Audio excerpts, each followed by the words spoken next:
speak and to act, due to an excessive clericalism which keeps them away from decision making. Even if many are now involved in the lay ministries, this involvement is not reflected in the greater penetration of Christian values in the social, political and economic sectors. It often remains tied to tasks within the church without a real commitment to applying the gospel to the transformation of society. The formation of the laity and the evangelisation of professional and intellectual life represent a significant pastoral challenge. And that is an incredibly powerful statement for a pope to make. And you can see why he's controversial, because he's saying so many parishes, so many priests, so many bishops, so many church leaders have set aside the laity and said, no, the priests, they can do this and they can manage that. And I've just sat for 5 years on the Truth, Justice and Healing Council and lived through the Royal Commission. And I've heard the Royal Commissioner day after day talk about some of the structural problems in the Catholic Church. And one of them is in this very diocese of Melbourne, where some years ago there was a decree that parish priests would chair school boards and also have rights of veto over appointments of principals, will be involved in their appointment. And the Royal Commission pointed out, the problems that we've faced in Catholic education in Australia, with almost 40% of all the allegations of abuse coming from the school context. And so how is it that we provide for transparency? We appoint the most competent people to chair our school boards, to make the decisions about the appointments of key positions like principals. In the YSW we used to say, always by the layperson but never without the priest. And that's the lesson here, I think, as well, that the Royal Commission was talking to us. Now that was defended vigorously in the Royal Commission.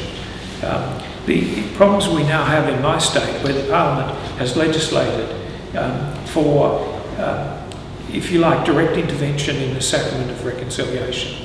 So that priests are obliged by law now to report to the authorities a penitent who confesses paedophilia to them or offences against children of any sort.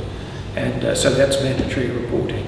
And there was an occasion in the Royal Commission where the 5 metropolitan archbishops were brought before the Royal Commission and they were asked to comment about this.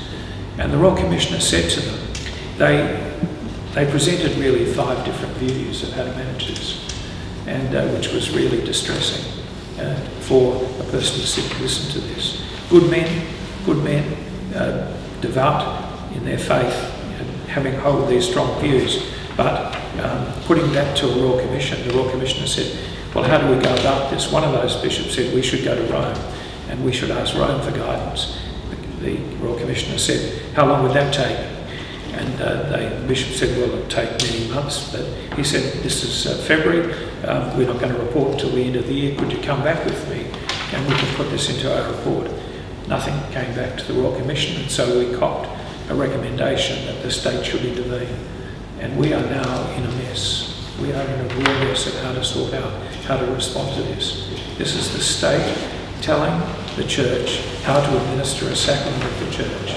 And they just didn't understand what reconciliation was all about and the role of the priest in reconciliation.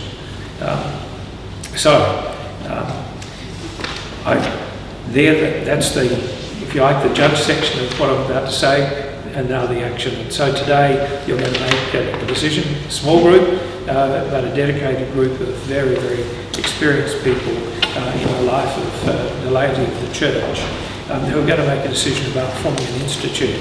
And I'm aware that there are many other organisations, I said, in the church, and the aim of all of us should be to work together and to complement each other, all motivated in different ways. And some it's an informal group, it's a social group, it's a support group, it's a friendship group.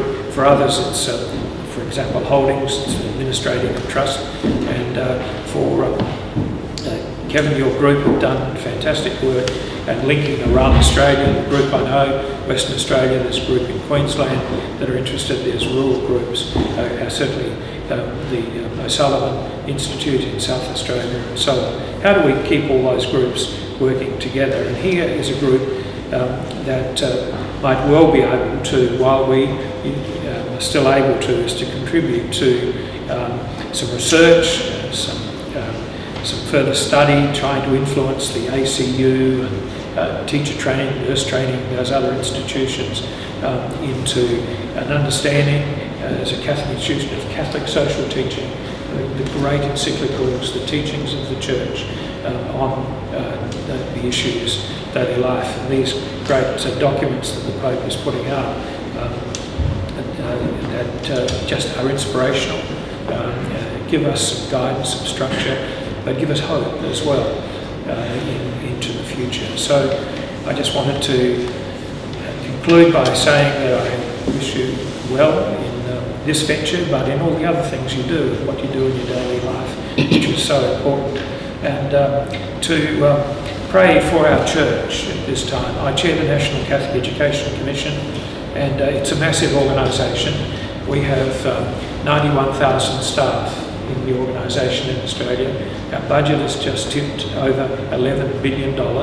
We receive $6 billion a year from the Commonwealth Government, $2 billion from state governments, and the rest comes from parental contributions.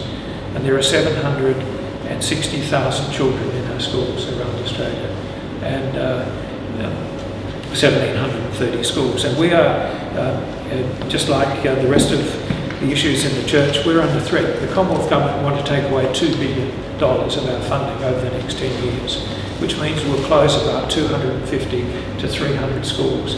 And these are basically parish schools in areas like this here that now have a different socioeconomic status, and therefore the Commonwealth is saying you might charge $2,000, $3,000, $4,000 a year, double it, triple it. You know, these people can afford it. You know, they live in Fitzroy, they live in Carlton, they live in inner Sydney, inner Adelaide, inner Brisbane. It's bizarre. It is bizarre. And so tomorrow morning I have a meeting at 10 o'clock on the line, and some in Birmingham, the minister wants to meet us tomorrow. And you can tell there's a leadership issue going on in the federal parliament, and so we're right in the middle of all of this at the moment. And so these are the battles that we have in the Church, but in the broader community. And this is the opportunity. I should just say before I do conclude, though, Stephen, just some hopeful signs. There are two stories from schools, and in the National Catholic Education Commission, we teach RE in schools, and it's a subject. You can pass it, you can get a credit, but for many students it doesn't change the way they live their life. They'll know about the Church, they'll know about comparative religions, they'll know about the liturgies and so on of the Church, but doesn't it change their life? For many, some it does, but for many it doesn't. What we've produced with the support of the bishops is a document.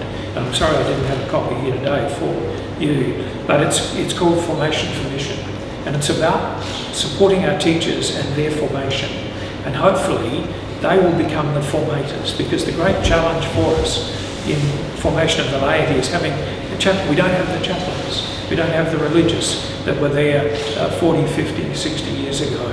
And who are those formators? Invariably they'll be young people themselves, or they'll be young adults who'll help us. And the way in which they are formed, the way they get their support will be vastly different from the way we got ours. One school in Adelaide has a group of young people for about the last 10 years that have gone to East Timor in the holidays, and they've actually built things. They've built parts of schools, young people with carpenters, and they do their, it's not a great thing, but they do their little bit, but they come back and they reflect on that. And there's a group of those young people that now have been employed by the school for a few hours each week. They're mostly going to university. They go back into the school, and they're the leaders of other young people, and they're the formators, and they're supported in the school context. And is this the new YCS? The new form of the lay movement. In another parish, in fact it's in the parish where there's a school called Cardijn College, which was formed by a group of former YCWs. And that school now has about 1,400 young people in it. And they employ a youth worker in the school who works partly in the parish, partly in the school. And the aim is to work with young people in the school who give them leadership opportunities in a C-Judge philosophy, but then to travel with them when they leave school and to keep in touch with them. You know, that phone call in February or March saying, how you going? What are you doing? You know, you want to come and have a chat? You know, we've got a group of young people in the parish that in your situation. And so they're just two examples of how our schools, our education system, all the resources that we've got, all those billions of dollars, you could say one of the most important things is that formation of those young people who are going to be the leaders within the church but within the community, who are going to help transform society.